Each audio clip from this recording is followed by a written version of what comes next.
Ladies and gentlemen, welcome back to the analysis of YOLENO TV. I hope you're well from wherever you're watching this channel. Should we blame the AUC chair, Mahmoud Ali Yousouf, for the statement which he delivered without waiting for the AU observers report? Mahmoud, the President of the Republic of Somalia. Because Mahmoud Ali Yousouf congratulated SULUHU's win and even went to an extent of saying the win was deserving. Now, that is the AUC chair saying so. Now, I'd like us to go through a preliminary statement that was dated 5th, 2025 on the AUC's mission head and former Botswana President Mokgweetsi Masisi. And he said the polls failed to meet minimum international democratic norms. Remember, the point to note here is that minimum international democratic norms. And let me just take you through the statement. And he says, at this preliminary stage, the mission concludes that the 2025 Tanzania general election did not comply with AU principles, normative frameworks, and other international obligations and standards for democratic elections. That is what Mr. Masisi said, and he was the one who was heading that delegation. Remember, there was case of observers being threatened, intimidated, and the like. Now, let me just take you back to SULUHU's statement, because there's something I want us to look at here. In SULUHU, she said during inauguration that we thank the observers for their opinions, which you have received with respect. But as President Mkapa once said, we will not accept instructions on what to do. We will consider advice, but we will not compromise our sovereignty. That was a very bold statement from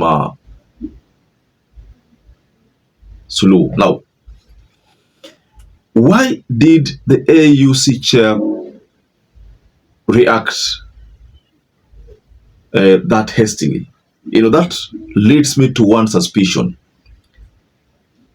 the issue of AUC vote. And Raila was contesting against Mahmoud Ali Yousouf, another contestant. And Raila in the first round won.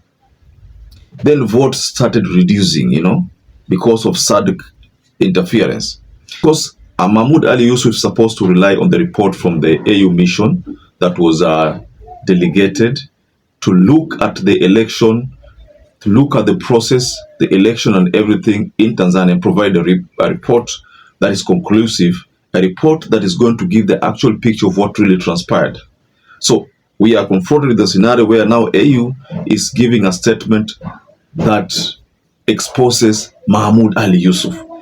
He has been exposed because if this is the correct position for the people who are witnessing everything that was happening on the ground, and we have seen pictures, videos surfacing all over regarding the mistreatment and how police had wreaked their anger on citizens, bodies, mutilated bodies and everything. Then the whole AUC chair just goes public and congratulates someone without even pointing to mistakes. That leads me to one suspicion, that it is true that Tanzania president did not vote for Raila Amolo Odinga.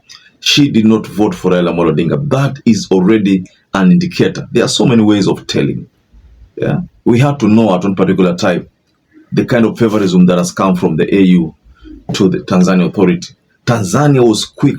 I mean, the AUC was quick to congratulate SULUHU even before the East African president could congratulate her.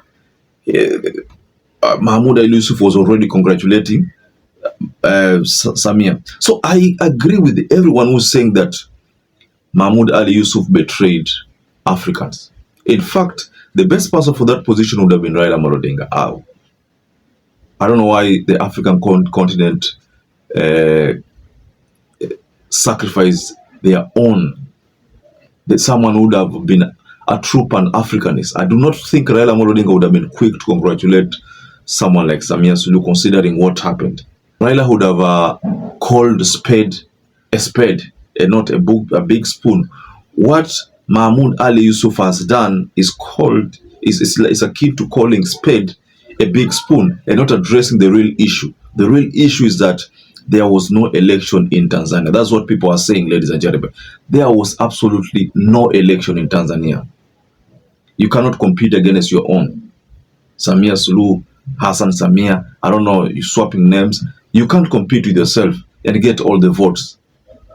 It's not possible. We have seen videos of what really happened. It is not possible, ladies and gentlemen.